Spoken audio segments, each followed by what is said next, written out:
Welcome to The Play is the Thing with your host, Judy Sleed. Today's special guest, playwright Jan Buckaloo. Now, here's Judy. Oh, that was just such a wonderful introduction. I love to hear that. Judy. Judy, I know. Yeah. And then people ask me, what's your name? Liza. Hi, Jan. Hi, Judy. So nice to have you on my show after all these months. Thank The you. first time I met you was a play reading at Guildhall. That's right. It was a play that you had written. Yep. It's about the invasion of Iraq in 2006. Ah, yes, it was a very moving play. Yeah.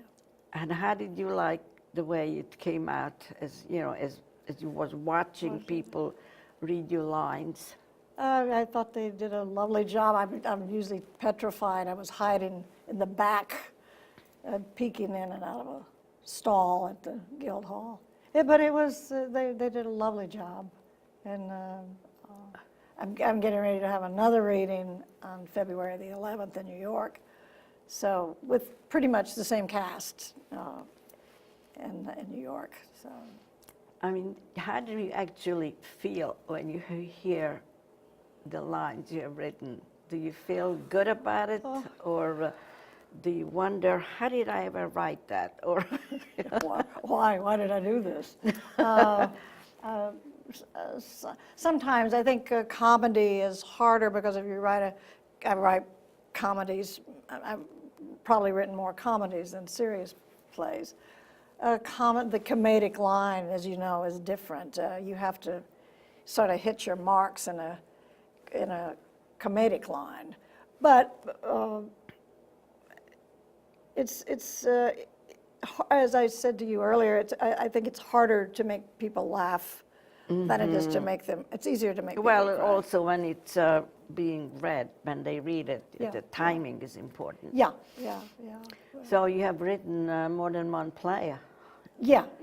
I've written a lot of plays that are very well known in very small towns, usually. Oh, really? You travel a lot, and you. No, I don't travel a lot, but most of what I write about in the comedy has to do with the small town people, and like the sheriff, the butcher, the baker, I've written Candlestick the candlestick maker. maker. Thank you. And I love comedy, and I grew up in an oral tradition in Texas. I listened to so many people when I was a kid. You know, you were hiding under the poker table and overhearing everybody. They were bigger than life to me, these people. So you're from Texas? I'm from South Texas. That's South Texas. You were born there? I was born at home. At home? And I was born at home. It was unusual. My father fainted. He fainted. And because of that, I'm not sure of what day I was born on. It's either the 25th or the 26th of September, which gets you in trouble now on the driver's license, because I keep giving the wrong day. But I thought it would be better because you could celebrate 2 days. You can, but you can double the presents you can and do the that. cake. But you can also get arrested, if you don't have the right. But anyway, yes, I was born in South Texas. And do you have any siblings? No, I don't have any. You're the only child. I was the only. And who was the writer in your family? Nobody. Everybody was, they were oral. It was, as I said, it was an oral tradition. Everyone talked and told stories, and So you absorbed it. Yeah. And then you started writing. How old were you when you started? Probably in boarding school. I was probably about 14. What made you do that? Was it like homework or? Well, I came from a very small school, So, and my grandmother was first grade teacher and all that business. And we read classic comics. We didn't have time to sit down and actually read the books. We read the comic books, Oh. And, but then after the war, everybody in Texas was, there was a lot of money floating around, and I was sent to boarding school, and that was a shock to go from reading classic comics to going into regular. Well, okay, for example, my school song when I was in high school, I think it was something to do with the anchors aweigh, go.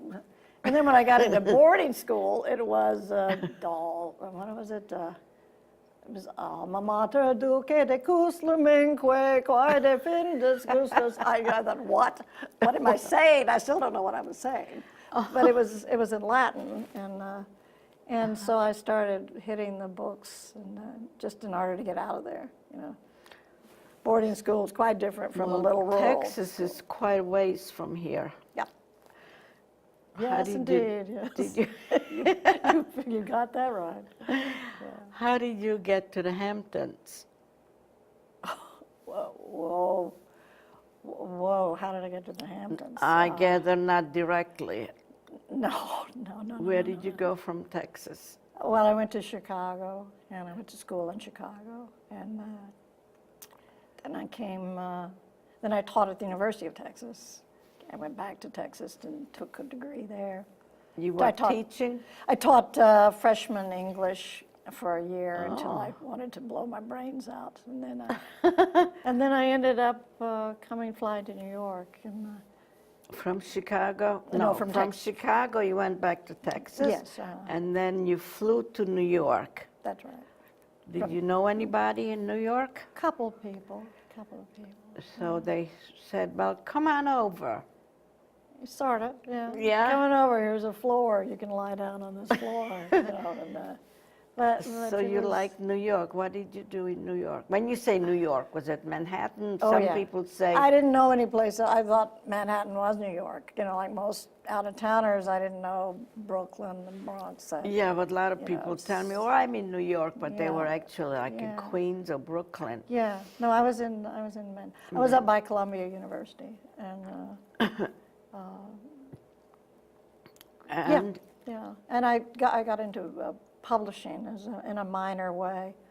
And Macmillan was a big publishing house. Publishing house, yes, I know. It was hard when I came to get a job in New York. Well, you said you taught English. Well, that's Yes. very good to know if you're a writer. Well, mainly, I don't know. I've never been one. I had kids coming out of Korea. I had students who were coming out of the Korean War, and they were, my age.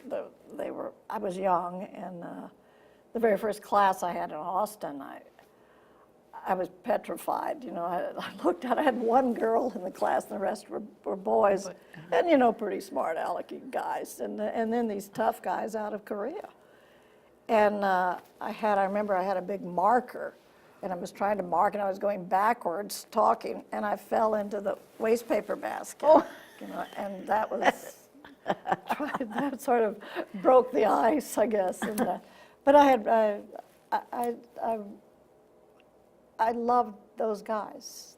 They had such a different worldview, that the farm kids I was teaching, a lot of them had never seen a play, they didn't know who T.S. Eliot was. T.S. Eliot came to the university with W.H. Auden came to the university, Robert Graves, all in the same 6 months. And I would tell these kids, you have to go, and they didn't know why. Why do we have to go see these people? I said, I don't have time to explain why, but you have to go or I'll fail you. So they all drugged themselves. But Austin's wonderful. Austin's a wonderful town. It's a university town, government town, and full of characters. So you worked for the public. What did you do for Macmillan? I read manuscripts and was sort of secretary and cleaned the office. I vacuumed. You know, I was sort of did everything. At that time, Macmillan was like a 19th century building almost. There was no air conditioning. You had the great big fans going around, and lots of dirt, lots of dust. And how long were you there? I was there just about 3 years, and then I decided to go freelance, and so I could work at home. You could work at home then, and you could reread manuscripts and work, edit. I was a copy editor, and I worked at home, and you could make a pretty good living, doing that. Oh, so after you left them, you did the same thing at home? Pretty much, yeah. I didn't vacuum as much. Oh, that's so funny. It reminds me of when I was a young woman. I lived with my cousin, and one of my dates came, and he looked at the books, and he asked my cousin, can I look at this book? Right. And she said, only if you dust it. Well, that was sort of, yeah. Yeah, so you didn't vacuum. You know who E.B. White is? Do you know E.B. White? Does that ring a bell? He was children's book? Yeah, he wrote children's books. He was the great New Yorker writer. Yes, yes. And Strunk and White, The Elements of Style. Are you familiar with it? It's a style book. Well, never mind, it's a long story. But my boss wanted me to clean the office. He was so excited that Mr. White was coming to our office. Oh. And I went down and got, as I say, this was a 19th century run bill, and I got this vacuum cleaner. It was like an industrial vacuum cleaner. And I apparently punched the wrong button. Instead of picking up dust, it blew dust. It blew dirt everywhere, ash, Oh my gosh, but, and the papers were flying. Yeah, papers were flying, and just as Mr. White, poor man, arrived, and he was very gracious. He was a very gracious guy. But maybe he was used to it. I had to write him a letter because his book was published just as Lady Chatterley's Lover was being allowed to be published, and I was sent. One of my jobs was to go through the village and find out how his book, Mr. White's book, was selling, and so I came back and I said I was told to write him a letter, and I wrote him a letter. I said, Mr. White, your book is really selling well. It's outselling Lady Chatterley's Lover, which I've been told. And he wrote back, that's means America is in terrible shape. I'll never forget that. But, anyway. So how many, did you write any books, or you only write plays? No, just plays. Just plays. I worked for 10 years. I was sort of a poor man's Molly Ivins for a newspaper. I was told I was hired to write political sort of humor, and I didn't really know what I was supposed to do. It was a new newspaper in Connecticut, and the guy hired me. I remember going in, and I said, well, if you could sort of tell me what it is you're looking for. And he said, well, I'd like you to write like Mark Twain. And I said, sure. Piece of cake, no problem. But that was interesting. That was like 10 years of that. So those were short pieces. Every week. So the play that I went to read, that was a serious play, but you write comedies, and you brought a manuscript here. Oh, well, this is Would you mind reading a little bit? I'll read 1 second of this. What's the name of it? Fog. Fog, yeah. F-O-G. Yeah, fog is it's foggy. Fog. It's foggy. Yeah. Well, it's very... Well, no. It's good that you could write a whole play about fog. Well, actually, I could write a whole play about mildew, I guess. But it's got, this is the kind of stuff. This play, Marianne Kerner, who's a wonderful singer from out here, and a lot of people would know her. Marianne directed this play, this poor simple play, and she took it to San Miguel in Mexico, where she and her husband have a place.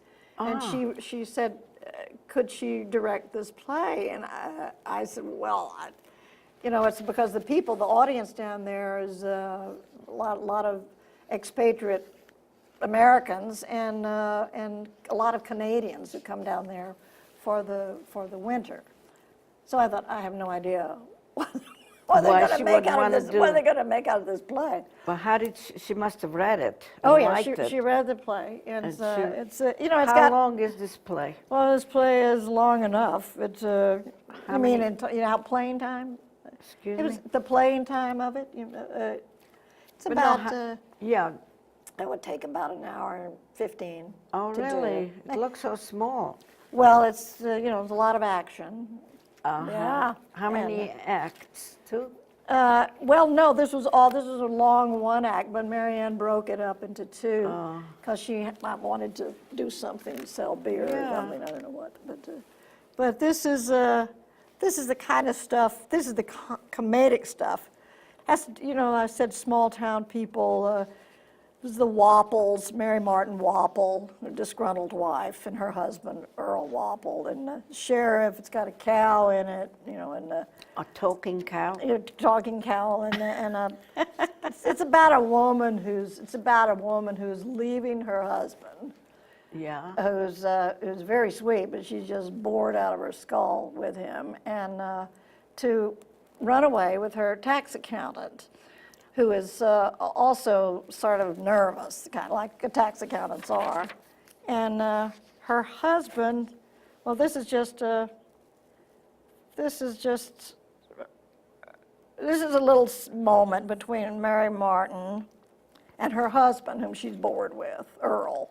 And Earl says, gosh, Mary Martin, look at you. Wow, look at that dress. Have I ever seen that dress? She says, I don't know, Earl. I can't remember every dress I ever wore and when I wore it and when you saw me wear it and where we'd been if you saw it. It's a dress. Why don't we leave it at that? She's and buffs her nails. And he says, well, gosh, I didn't mean to, just pretty dress is all. I wasn't accusing you of everything. Well, I don't know why you should accuse me of anything, Earl Wapple. Eating fried chicken that you seem to like a lot. She's just cooked fried chicken. Mashed potatoes, a green vegetable, orange Jell-O in the icebox. I mean, what's to accuse? Well, hey, whoa, you know what? This chicken is particularly, and it's really the story of how these two get through the fog of their marriage and get back together. It's unlikely, but they get back together. And what they go through, and everybody's slightly changed. And the cow talks at the end and sings a song, so it's sort of very interesting. Yeah, it's very interesting, or not, Well, it's a lot of like a dialogue back and forth, and in between there is action some singing. and some sing. Did you write the song too? Yes, I wrote the songs. They're supposed to be really awful songs, and they are. I can write a really awful song. So that was no problem, but Do you play an instrument? yes, I play the piano, and I used to play the soprano saxophone, the little bitty one, And you wrote out the music also? No, I just sang it to Marianne. She's a singer and she's a professional, and I just said to Marianne Kerner, who directed it, I said, here's how it sounds, Marianne, if you can get anything out of this. So she said, yeah. So how was it a success? What Yeah, you I think did? it was. I think everybody liked it and got drunk and had a good time. They're in, they're all down there on vacation. Who knows what they're doing? And so that was my first play that was done out of the country. so now I can call myself an international playwright. Of course. So how many? Did I ask you how many plays you have written so far? Probably about a dozen, I guess. A dozen. Yeah. And they are all complete plays? Yeah, the first one was a serious play. The first one was serious. It was about boarding school, alma mater, and that was serious play. And do you sell them? No, no, they've been done around, one of the best ones was done in Louisville in a big home, where if you know, Louisville's the home of bourbon, I think, and I was down there, and all the audience was in this big home, and drinking a lot of bourbon, and it was a wonderful evening. One of the moments in the play is there's an old lady in it, and one of the characters says, "Say good night to Mama," because she's taking off, and every drunk guy out there in the audience said, "Good night, Mama." You know, "Good night, Mama." That was a wonderful moment for me as a playwright. You know, when you can get the audience to involved. Yes.